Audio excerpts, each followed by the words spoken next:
Halo guys, berjumpa lagi dengan gue Gigoto. Sekarang gue pengen ngajakin kalian lagi buat ngebahas tentang beasiswa, khususnya beasiswa LPDP. Dan ini gue dedikasikan untuk kalian yang ingin mencari beasiswa LPDP untuk tahun 2020 ataupun tahun 2021 dan tahun-tahun berikutnya. Karena memang tahun 2020 ini memang masa yang cukup berat, karena memang lagi masa pandemi kayak gitu ya, pandemi COVID-19.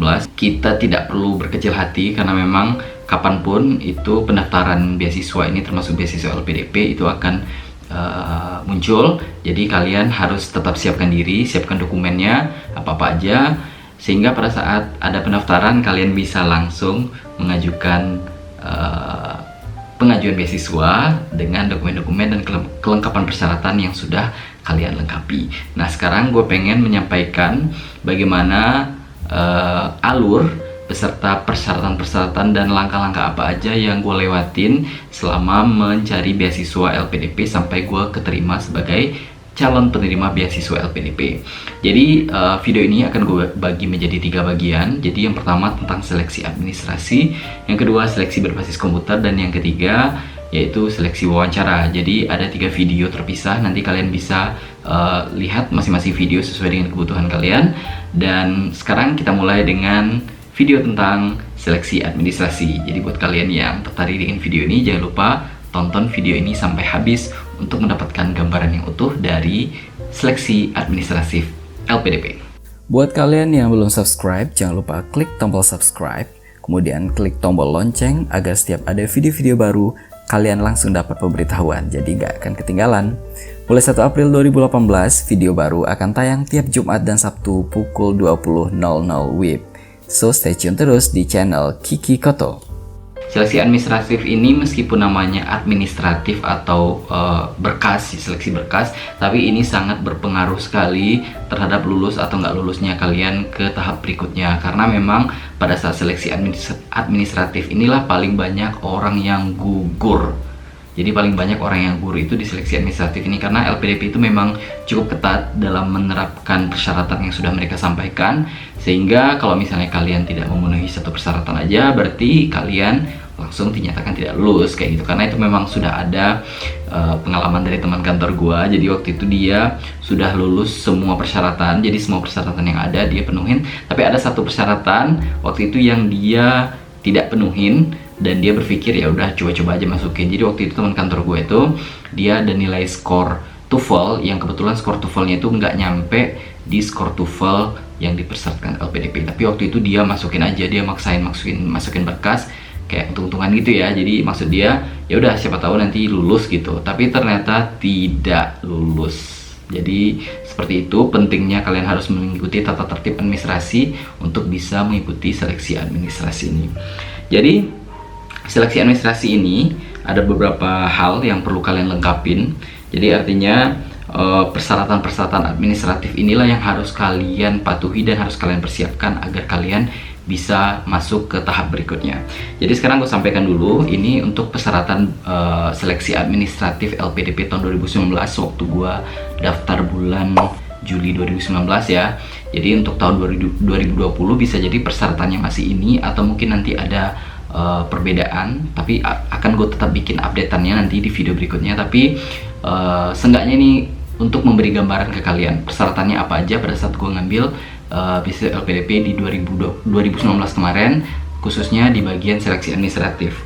Jadi persyaratan yang pertama, jadi yang paling umumnya adalah yang pertama kalian harus warga negara Indonesia yang dibuktikan dengan adanya kartu tanda penduduk ya. Kemudian kalian telah menyelesaikan studi program D4 atau S1 dan atau S2 gitu ya. Jadi beasiswa LPDP ini untuk kalian yang lagi ngambil S2 ataupun yang pengen ngambil S3. Jadi buat kalian yang ngambil S1 atau D4 atau vokasi itu tidak ada LPDP sampai saat ini. Kemudian kalian tidak sedang ongoing atau menempuh pendidikan baik di S2 ataupun S3. Jadi artinya kalian kalau pengen ngambil beasiswa LPDP ini syaratnya adalah kalian belum mulai kuliah ya. Jadi kalau misalnya kalian ternyata sudah mulai kuliah 1 semester misalnya atau 2 semester dan berikutnya, kalian nggak bisa, kalau misalnya kalian pengen ngajuin beasiswa LPDP, kalian nggak boleh dalam kondisi status masih kuliah atau sudah menjalankan kuliah. Jadi kalau misalnya kalian sudah lulus misalnya di tes SIMAK UI atau UTUL UGM atau SMITB atau yang di universitas lainnya dan kalian sudah dapat LOA-nya, maka kalian harus lakukan defer dulu, lalu baru kalian mengajukan beasiswa LPDP. Kalau misalnya kalian ternyata sudah jalan kuliahnya, misalnya 1 semester, itu nggak boleh atau nggak bisa untuk daftar di beasiswa LPDP, kayak gitu ya. Kemudian melampirkan surat izin mengikuti seleksi dari unit yang membidangi sumber daya manusia di tempat kalian bekerja. Jadi kalau misalnya kalian sudah bekerja, misalnya kalian di instansi, taruhlah ini kan untuk umum ya, berarti kalau misalnya kalian udah kerjanya di perusahaan BUMN misalnya atau di swasta, kalian minta rekomendasi atau surat izin dari atasan kalian bahwa kalian akan mengikuti beasiswa LPDP. Tapi kalau buat kalian yang belum bekerja, itu nggak wajib. Oke, kemudian melampirkan surat keterangan sehat yang berlaku paling lama 6 bulan terhitung dari tanggal diterbitkannya surat keterangan kesehatan tersebut. Jadi kalian harus punya surat keterangan kesehatan. Surat keterangan kesehatannya ada 3. Itu yang pertama, surat keterangan sehat sehat biasa gitu ya, itu boleh dari puskesmas ataupun rumah sakit. Kemudian surat bebas narkoba itu dari rumah sakit yang berhak atau yang punya wewenang untuk memberikan keterangan bebas narkoba, misalnya contohnya Rumah Sakit Bayangkara, misalnya Rumah Sakit Bayangkara Polri atau Rumah Sakit Tentara atau mungkin Rumah Sakit Jiwa daerah, itu juga bisa. Kemudian surat keterangan bebas dari TBC itu dari rumah sakit atau klinik atau puskesmas juga boleh. Jadi ada 3 ya, surat keterangan sehat biasa, surat keterangan bebas narkoba, dan surat keterangan bebas TBC. Kemudian melampirkan surat rekomendasi dari pimpinan toko atau pakar di bidangnya. Jadi artinya tadi setelah kalian minta surat keterangan dari atasan, kalian juga harus minta surat rekomendasi itu. Surat rekomendasinya bisa dari atasan kalian, bisa juga dari expert atau mungkin orang atau tokoh yang terkait langsung dengan bidang yang akan kalian ambil. Taruh misalnya kalian pengen ngambil manajemen bisnis misalnya, itu kalian harus meminta rekomendasi dari pakar yang terkait di bidang yang kalian pengen ambil jenjang S2-nya atau S3-nya itu. Kemudian memilih program studi dan perguruan tinggi tujuan yang sesuai dengan ketentuan LPDP. Jadi LPDP sudah punya daftar perguruan tingginya, itu daftarnya gue taruh juga di bawah. Baik yang di luar negeri ataupun dalam negeri bisa kalian ambil semua. Yang penting ada di dalam list LPDP. Jadi kalian bisa langsung klik di link yang ada di description. Kemudian memiliki indeks prestasi kumulatif sesuai dengan yang ditetapkan pada persyaratan khusus. Nanti di persyaratan khusus ada persyaratan IPK-nya. Kemudian memenuhi persyaratan bahasa sesuai ketentuan. Jadi persyaratan bahasa juga ada. Jadi yang umum itu TOEFL ya, TOEFL, kemudian IELTS. Kemudian juga persyaratan bahasa kalau misalnya kalian di negara yang memiliki bahasa selain bahasa Inggris, misalnya bahasa Arab atau bahasa Perancis atau bahasa Mandarin, bahasa Jepang dan lain sebagainya. Itu ada persyaratannya.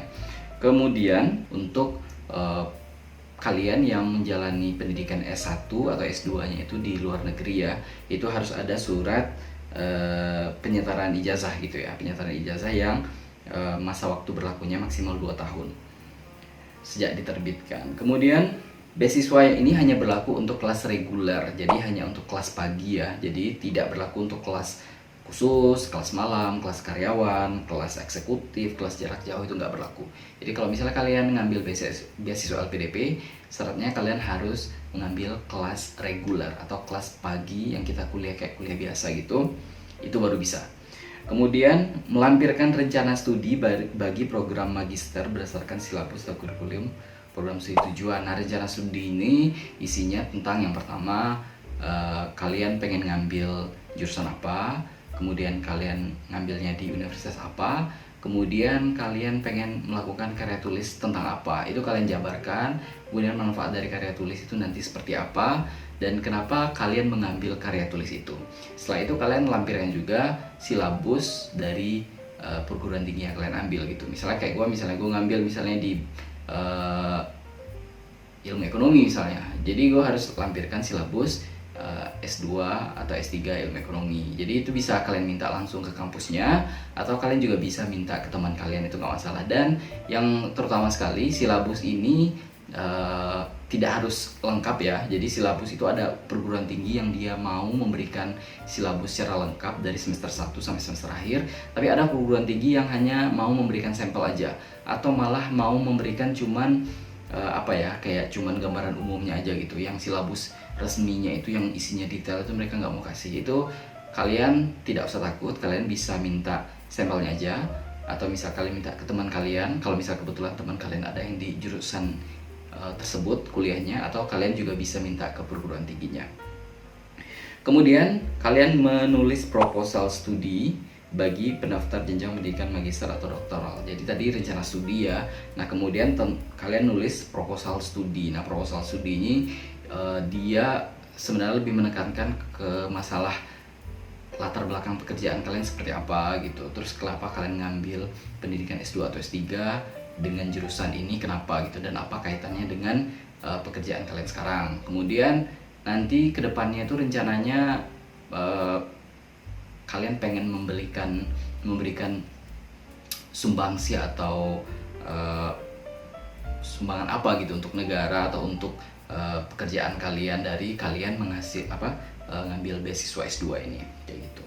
Kemudian melampirkan proposal penelitian bagi pendaftar doktoral. Nah ini kalau misalnya kalian ngambil S3 itu kalian harus melampirkan proposal penelitian kalian. Tapi kalau misalnya kalian baru ngambil S2 itu nggak perlu. Itu untuk persyaratan umumnya untuk kalian pengen daftar di beasiswa LPDP. Ini dari jenjang umum ya. Nah kalau gua kemarin ngambil karena memang gua berasal dari PNS, itu persyaratannya hampir sama, surat rekomendasinya tadi juga ada. Cuman rekomendasinya ya dari atasan gue di kantor PNS ya. Tapi kalau misalnya kalian yang ada di kantor swasta atau BUMN itu sesuaiin aja gitu. Jadi secara umum PNS ataupun yang umum itu sama aja. Kemudian nih persyaratan khususnya. Persyaratan khususnya adalah yang pertama bersedia menandatangani surat pernyataan. Jadi ada form surat pernyataan, nanti di dalam websitenya nanti ada formatnya, tinggal kalian unduh dan kalian tanda tangani. Kemudian memenuhi ketentuan batas usia per 31 Desember, yaitu 35 tahun untuk pendaftar S2. Jadi kalau kalian pengen daftar S2 dan umur kalian maksimal 35 tahun itu masih bisa, tapi di atas itu nggak bisa. Dan untuk pendaftar doktoral itu 40 tahun. Jadi kalau misalnya kalian daftar tahun ini, umur kalian masih 39 itu masih bisa. Atau masih 40 tahun per 31 Desember itu masih bisa. Tapi kalau misalnya umur kalian ternyata per 31 Desember itu udah lebih dari 40 tahun, misalnya lebih 1 bulan, itu nggak bisa kayak gitu. Itu persyaratan umur.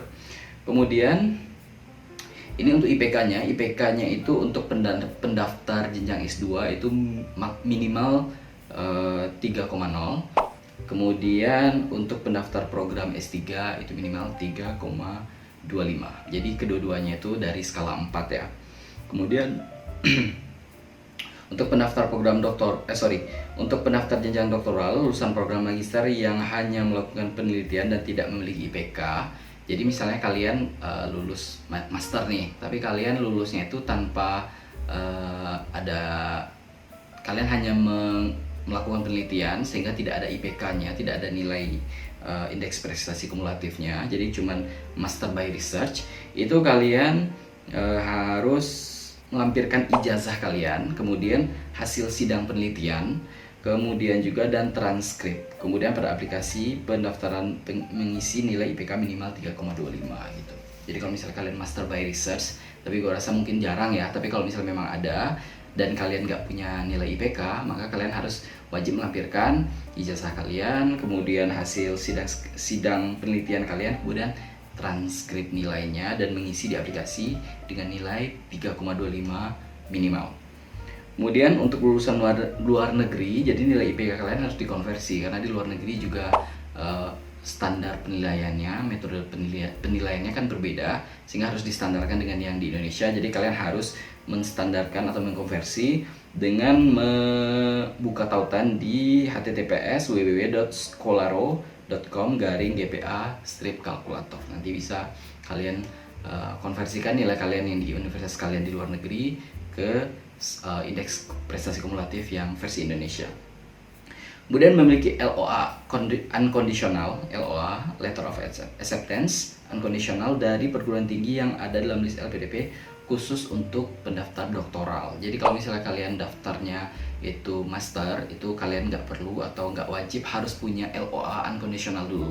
Jadi kalian belum daftar di universitas pun itu nggak apa-apa.